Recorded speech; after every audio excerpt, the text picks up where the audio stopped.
yes, it happened that the Super Eagles of Nigeria, they finally got a coach in the person of Bruno Labbadia. But the news came up recently that, of course, that deal has fallen through. It has fallen through because it will not be happening again when NFF realized that they had to pay about 30 to 40% of his wages in tax to the German government. And, of course, that deal collapsed immediately. And, of course, quickly, NFF have appointed Eguavoen to take on the affairs of the Super Eagles on an interim basis. So currently, Eguavoen will be taking the Super Eagles of Nigeria to the AFCON qualifiers that will be happening in about 8 days or so. So he'll be the one in charge. Bruno Labbadia, after NFF, they didn't even wait for a total agreement before officially announcing that the Super Eagles of Nigeria, they now have a coach in the person of the German. They call him the German tactician, Bruno Labbadia. They immediately announced it early hours of that very day. And finally, we're getting a report that that deal is completely off. Bruno Labbadia will not take up the job of the Super Eagles of Nigeria. Eguavoen is the man currently in charge on an interim basis.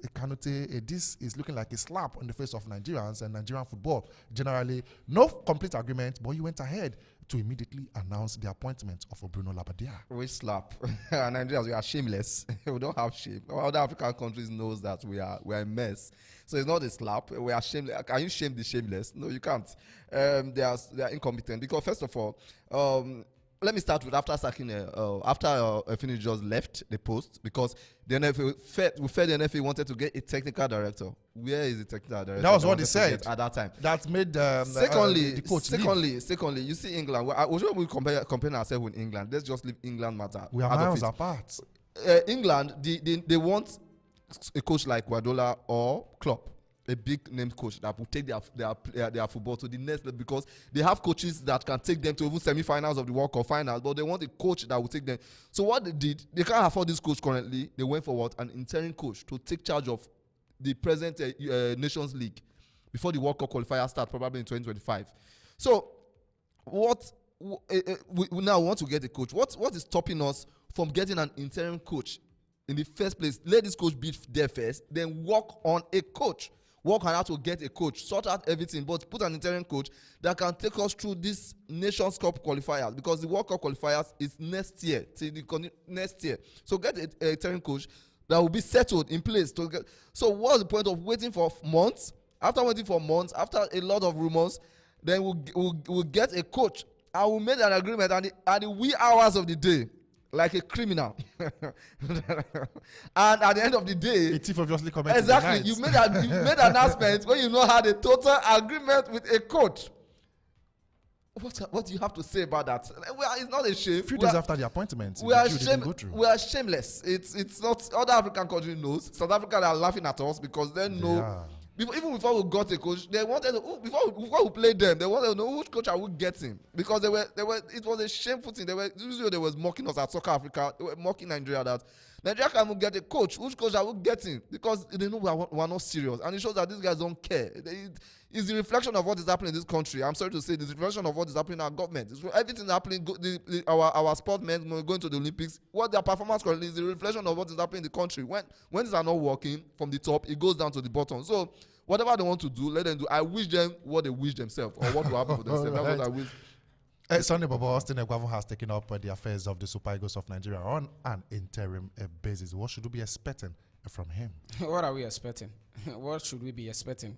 Eguavoen again. This is not the first time. This is not the second time that he has been there. We saw we saw what happened the last World Cup. How we were not able to qualify when he took over. So it's not a new thing for me. The way NFF have been behaving, the way let me use the word misbehaving now. How can you appoint somebody, come out public and tell the press that you appointed a coach when you've not had agreement with that person? No, it does not make sense now. The level of mediocrity among these people is something so alarming. Sorry to go short. If we have a working system, the Ministry of Sports will not tolerate what is going on. What is going on? At the last of the day, they will ban Nigeria. They will interfere. They have to interfere. And somebody is telling me that the Minister of Sport cannot do anything. It's the Minister of Sport that pays the bills for what he brings the money. So if you don't want to do the right thing, a Minister of Sport that works well will interfere and let them ban, provided they disband the NFF. Let them ban. Let we restructure our football. Let me tell you, NFF cannot get their budget without the Minister of Sport approving it. Exactly. So why can't they just do something? Why can't they not do something? Because he does not know anything. Or maybe he knows what to do, but he doesn't want to do it now. Look at the embarrassment. Like I said, we are used to, like Anuti said earlier. It's not an embarrassment. You can't shame the shameless. You can't shame the shameless. Now, you can't come out and appoint somebody without making them inquire, without finalizing everything with that person. And now, okay, what happened to them? Why can't you appoint an interim manager since? Exactly. And now you are giving us Eguavoen again.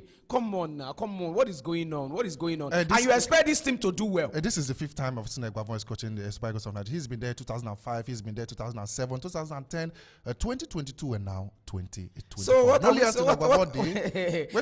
we saying? What are we saying? Now you expect these people to come together, and at the end of the day, you come and they say that the players don't want to give their best. They are forming big boy because they are coming from Europe. You remember the revelation that Taribo was what Taribo talked about. This is exactly what is happening at the ends of affair of these people. And they're not all of them. They sit out there at the glass house doing nothing, and you come in and you're telling us that. I think I'll just keep me. It's really annoying. It's annoying.